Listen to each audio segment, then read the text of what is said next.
എല്ലാവരും വരിവരിയെ നിൽക്ക്, ഇരകളെല്ലാം ഇങ്ങനെ കൂട്ടം കൂടി ഇടിച്ചു കയറാതെ അതെല്ലാവരും വരിവരിയെ നിൽക്കൂ.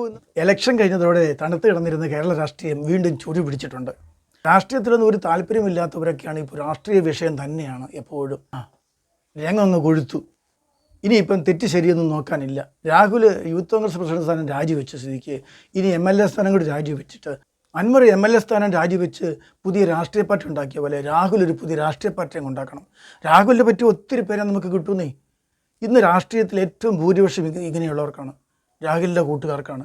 രാഷ്ട്രീയ കക്ഷിഭേദമന്യേ മറ്റു പല പാർട്ടികളിൽ നിന്നും ആൾക്കാർ വരും. മുകേഷ് മുന്നിൽ നിർത്തണം, ഞാൻ യോഗ്യതയുണ്ട്. പിന്നെ മുഖ്യമന്ത്രിയുടെ പൊളിറ്റിക്കൽ സെക്രട്ടറി നമ്മുടെ P ശശി വരും. ശശി ഏറ്റവും യോഗ്യനാണ്. എന്തിന്? മന്ത്രിമാർ പോലും വരും. അത് സംശയമുണ്ടോ? കൊട്ടാരക്കര ഗണേശനെ നമുക്ക് കിട്ടും. ഈ വിഷയത്തിൽ ഏറ്റവും മുമ്പ് നിർത്താവുന്ന, ശരിക്കും ഈ ടീമിൻ്റെ നേതാവാകാവുന്ന വ്യക്തിയാണ് മന്ത്രി ഗണേഷ്. ഇനി രാഷ്ട്രീയത്തിൽ ഇല്ലാത്തവർക്ക് കൂടി താല്പര്യമെടുത്ത് രാഷ്ട്രീയത്തിൽ വരാമല്ലോ.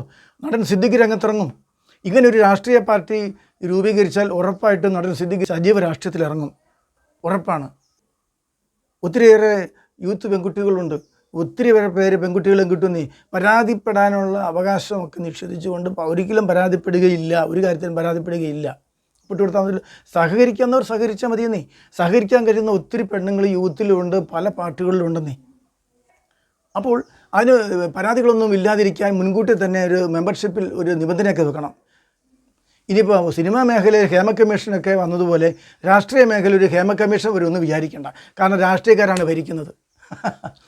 രാഷ്ട്രീയ മേഖലയിൽ പാർട്ടി പ്രവർത്തനത്തിനിടയിൽ രാഷ്ട്രീയക്കാർക്കിടയിൽ ഒരു ഹേമ കമ്മീഷൻ വരികയില്ലെന്ന് ഉറപ്പാണ്, ഗ്യാരണ്ടിയാണ്.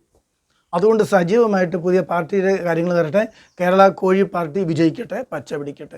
സാധാരണ പാർട്ടിക്കാർക്ക് വിദ്യാർത്ഥി വിഭാഗവും യൂത്ത് വിഭാഗവും ഉള്ളതുപോലെ ഈ പുതിയ പാർട്ടിയിൽ ഇരകൾക്കൊരു വിഭാഗം ഉണ്ടാക്കിയാൽ ഒത്തിരി അംഗസംഖ്യ വർദ്ധിക്കും. ഇരകളെല്ലാം ഇപ്പം തന്നെ എത്രയാണ് കൂട്ടം കൂടി, എത്ര ഇരകളാണ് കൂട്ടം കൂടി നിൽക്കുന്നത്. എല്ലാവരും വരിവരിയെ നിൽക്ക്, ഇരകളെല്ലാം ഇങ്ങനെ കൂട്ടം കൂടി ഇടിച്ചു കയറാതെ എല്ലാവരും വരിവരിയെ നിൽക്കൂ എന്ന് പറയുന്ന സ്ഥിതിയല്ല ഇപ്പം. എല്ലാ ഇരകളും വരിവരിയായി ഒരു മെമ്പർഷിപ്പ് എടുക്കാൻ. അപ്പോൾ യൂത്ത് വിഭാഗം പോലെ ഒരു ഇര വിഭാഗം സംഗതി പൊളിക്കും. എല്ലാവരും വരിവരിയായി നിൽക്കണം, കൂട്ടം കൂടി പ്രശ്നം ഉണ്ടാക്കരുത്, എല്ലാം വരിവരിയായി നിൽക്കണം നിർദ്ദേശം കൊടുത്താൽ മതി. വരിവരിയായി വന്ന് മെമ്പർഷിപ്പ് എടുക്കും ഇര വിഭാഗത്തിൽ. അടിച്ച് പൊളിക്ക് രാഹുലെ. കേരള കോഴി പാർട്ടി വിജയിക്കട്ടെ, പച്ച പിടിക്കട്ടെ. അതിൽ സബ്സ്ക്രൈബ് ചെയ്യാൻ മറക്കരുതേ.